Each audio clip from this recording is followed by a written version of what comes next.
Salut les gars, bienvenue à PRTFS encore aujourd'hui. Cette chaîne YouTube dédiée aux profitable retail traders, c'est Respo et je suis vraiment heureux de vous avoir encore sur notre chaîne aujourd'hui. Aujourd'hui, nous allons parler un peu de la position des retail traders, la position des traders détaillants dans le marché du Forex. Comme vous le savez, comme le nom l'indique, détaillant, ça veut dire que nous sommes vraiment au plus bas niveau. Voilà. Et à ce plus bas niveau, qu'est-ce que nous pouvons faire pour être rentable sur le marché du Forex? Nous allons vraiment vous offrir beaucoup de leçons, beaucoup de formations ici. C'est l'un des buts premiers de l'existence de cette chaîne YouTube. Donc, sans plus tarder, nous allons creuser un peu dans le marché du Forex et savoir quels sont les différents intervenants et aussi savoir la position que nous occupons afin de pouvoir mieux opérer sur ce marché-là. Le marché du Forex, si nous voulons voir la hiérarchie, voici en quelque sorte comment se présente ce marché. En première position, nous avons ici, comme vous pouvez le voir,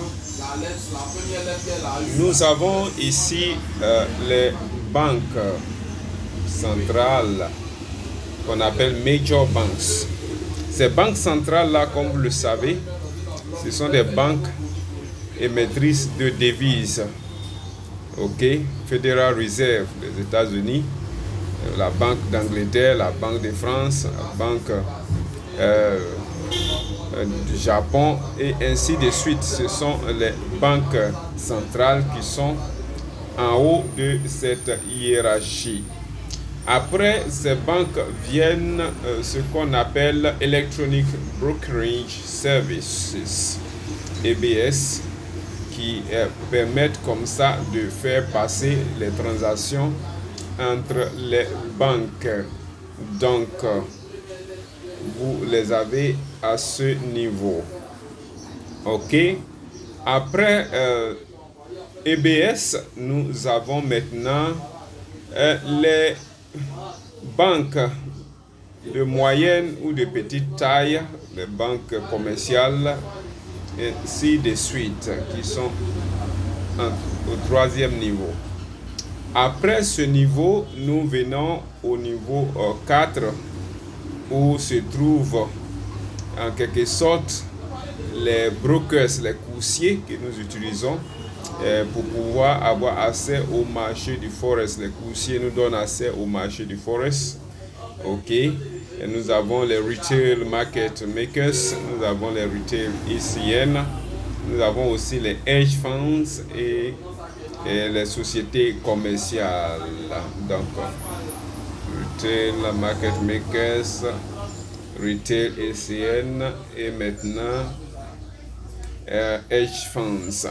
Et tout au bas du tableau, vous avez maintenant les retail traders que nous sommes.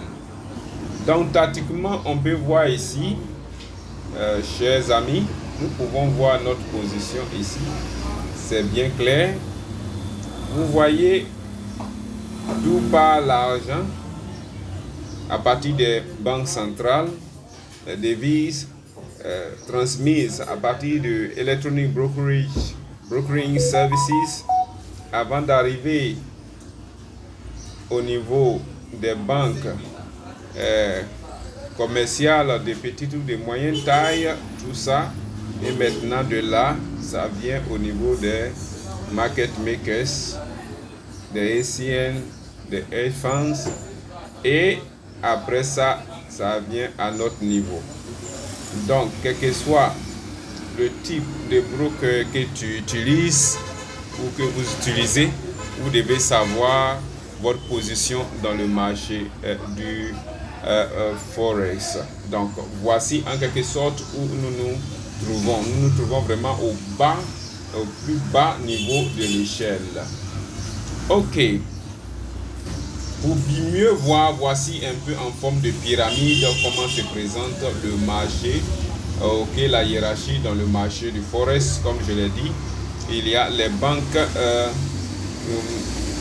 grandes banques, les banques centrales qui sont en haut et juste en bas, nous avons Electronic Brokering Services, ensuite les Small et Medium Size Banks, et nous avons les Retail, ECN, Edge et Commercial Companies, et en bas, nous avons nous-mêmes qui sommes les traders détaillants. Donc, c'est juste un résumé. Donc, c'est pour juste vous permettre aussi de savoir que dans telle position, nous devons savoir ce qui se passe clairement dans les niveaux supérieurs pour pouvoir mieux nous en sortir en tant que retail traders. Donc c'est ce que j'aimerais partager avec vous aujourd'hui. C'est votre gars Respo. Merci d'aimer notre chaîne YouTube. Souscrivez, abonnez-vous et partagez afin que nous puissions en tout cas avoir plus de personnes et partager nos contenus avec vous. Merci et à la prochaine.